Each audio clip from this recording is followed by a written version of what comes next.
మహాశివరాత్రి పండుగ శుభాకాంక్షలు. ఐశ్వర్యాన్ని ఆనందాన్ని ఇచ్చేటువంటి ఆ లయకారకుడైనటువంటి మహాదేవుడి యొక్క కృప కటాక్ష వీక్షణలు అందరిపైన ఉండాలని కోరుకుంటూ అందరికీ నిండు నూరేళ్ల ఆయురారోగ్యాన్ని ప్రసాదించాలని మనం కూడా మనసారా కోరుకుందాం. 16/2/2026 నుండి 28/2/2026 వరకు ద్వాదశ రాశుల్లో గ్రహ గమనాల్ని వీక్షింపచేద్దాం. మిథున రాశిలో దేవగురు బృహస్పతి సంచార స్థితి, సింహరాశిలో కేతు సంచార స్థితి, మకర రాశిలో కుజ సంచార స్థితి, కుంభరాశిలో చతుర్గ్రహ సంచార స్థితి, రవి బుధ శుక్ర రాహు సంచార స్థితి, మీనరాశిలో శని భగవానుడి సంచార స్థితితో ద్వాదశ రాశుల్లో గ్రహ గమనాలు ఈ విధంగా ఉన్నాయి.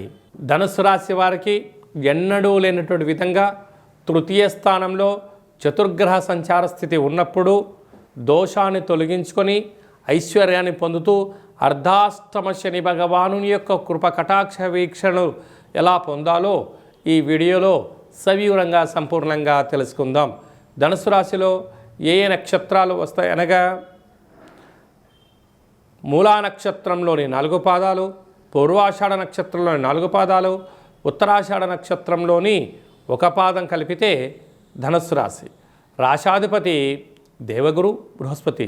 వీరికి ధనావాకు కుటుంబ స్థానంలో కుజుడు సంచారం చేయడం వలన ధనపరమైనటువంటి స్వల్పమైన ఇబ్బందులు ఉండినను దయచేసి అప్పులు ఇవ్వద్దు, అప్పులు కూడా తెచ్చుకోవద్దు.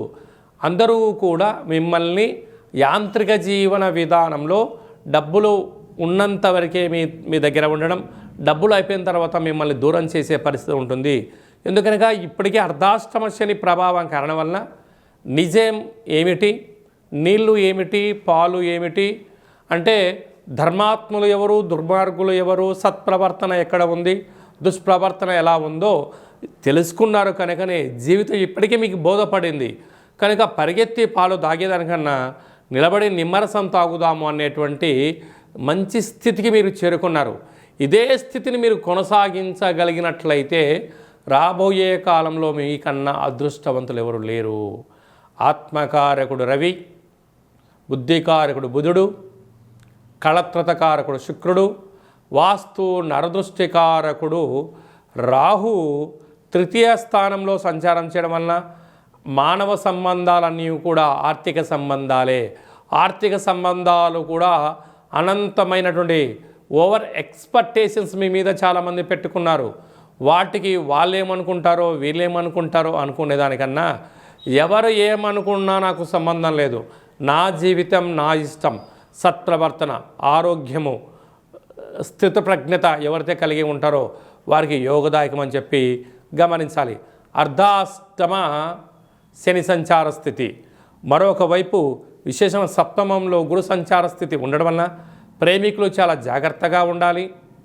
భార్యాభర్తల మధ్య అన్యోన్యత అవసరం, ఏదైనా ఇచ్చిపుచ్చుకోవడం చాలా అవసరం. అదే కాకుండా భాగ్యస్థానంలో కేతు సంచార స్థితి ఉండడం వలన భార్య పైన భర్త, భర్త పైన భార్య అనేక రకాలమైన అంటే భిన్న అభిప్రాయాలు ఉండినను మౌనమే శరణ్యంగా భావించగలగాలి. కనుక ఇలాంటి కాల సమయంలో ఈ మంగళవారం రోజున సూర్య నమస్కారం, నవధాన్యంలో నానబెట్టి గోమాతకు పెట్టడం, దేవాలయంలో ప్రసాదాన్ని పంచడం చేయడం వలన రుణ సమస్యలు, రోగ సమస్యలు, పోలీస్ స్టేషన్లు, అన్నదమ్ముల గొడవలు, ఆస్తి పంపకాల విషయాలలో వీలైనంత వరకు జాప్యం జరుగుతుంది. కానీ దీనివల్ల జరిగేది జరుగుతుంది, జరగద్ని ఎటు జరగదు, ఆ విషయం మీకు ముందే తెలుసు. కనుక మీరు మౌనంగా ఉండండి, అంతా జయమే కలుగుతుంది.